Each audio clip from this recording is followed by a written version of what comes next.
1 2 3 guys ನಾನು ನೋಡ್ದಂಗೆ ಇವತ್ತು ಒಂದೇ ದಿನ 3 ಕಡೆ ಗಾಡಿ ಹಿಡಿತಾವ್ರೆ. ಇನ್ನು ಎಲ್ಲೆಲ್ಲಿ ಹಿಡಿತಾವ್ರೆ ಅಂತ ಗೊತ್ತಿಲ್ಲ. ಸ್ವಲ್ಪ ಜನ ನೋಡಿದ್ರೆ ಸರ್ವಿಸ್ ರೋಡಲ್ಲೇ ಯೂ ಟರ್ನ್ ನೋಡ್ಕೊಂಡು ಹೋದ್ರು. ಇವ್ರು ನೋಡಿದ್ರೆ ಮಧ್ಯ ರೋಡಲ್ಲೇ ಟರ್ನ್ ಹೊಡಿತಾವ್ರೆ. ಪೊಲೀಸ್ ಅವ್ರನ್ನ ನೋಡಿ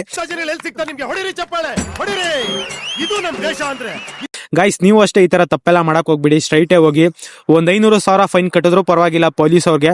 ಆದ್ರೆ ನೀವು ಇವಾಗ ಕೇಳ್ಬೋದು ದುಡ್ಡು ಯಾರು ನಿಮ್ಮ ಅಪ್ಪ ಕೊಡ್ತಾನ ಅಂತ. ದುಡ್ಡು ನಮ್ಮ ಅಪ್ಪ ಕೊಡಲ್ಲ, ನೀವೇ ಕಟ್ಟಬೇಕು.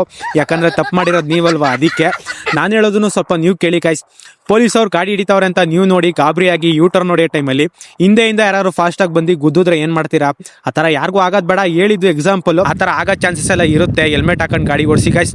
ಪೊಲೀಸ್ ಅವರು ಎಷ್ಟೇ ಸಲ ಗಾಡಿ ಹಿಡಿದು ಫೈನ್ ಹಾಕಿದ್ರು ನೀವಂತೂ ಹೆಲ್ಮೆಟ್ ಹಾಕೊಂಡು ಗಾಡಿ ಓಡಿಸಲ್ಲ. ಪೊಲೀಸ್ ಅವರು ಗಾಡಿ ಹಿಡ್ದಾಗ ಮಾತ್ರ ನೆಕ್ಸ್ಟ್ ಲೆವೆಲಲ್ಲಿ ಬೈಕತ್ತೀರಾ. ಇಮ್ಯಾಜಿನೇ ಮಾಡ್ಕೊಳಕ್ಕಾಗೋದಿಲ್ಲ. ಆ ತರ ಬೈಕತ್ತೀರಾ, ಮಿಸ್ಸೇ ಇಲ್ಲ. ಆದ್ರೆ ಏನ್ ಮಾಡೋದು, ಅವ್ರ ಕೆಲಸ ಅವ್ರು ಮಾಡ್ತಾರೆ, ನಮ್ ಕೆಲಸ ನಾವು ಮಾಡಬೇಕು ತಾನೇ. ಹೆಲ್ಮೆಟ್ ಹಾಕೊಂಡು ಗಾಡಿ ಓಡಿಸ್ಬೇಕು. ಆದ್ರೆ ಯಾರು ಹೆಲ್ಮೆಟ್ ಹಾಕೊಂಡು ಗಾಡಿ ಓಡಿಸಲ್ಲ, ರೂಲ್ಸ್ ನ ಫಾಲೋ ಮಾಡಲ್ಲ ಗೈಸ್.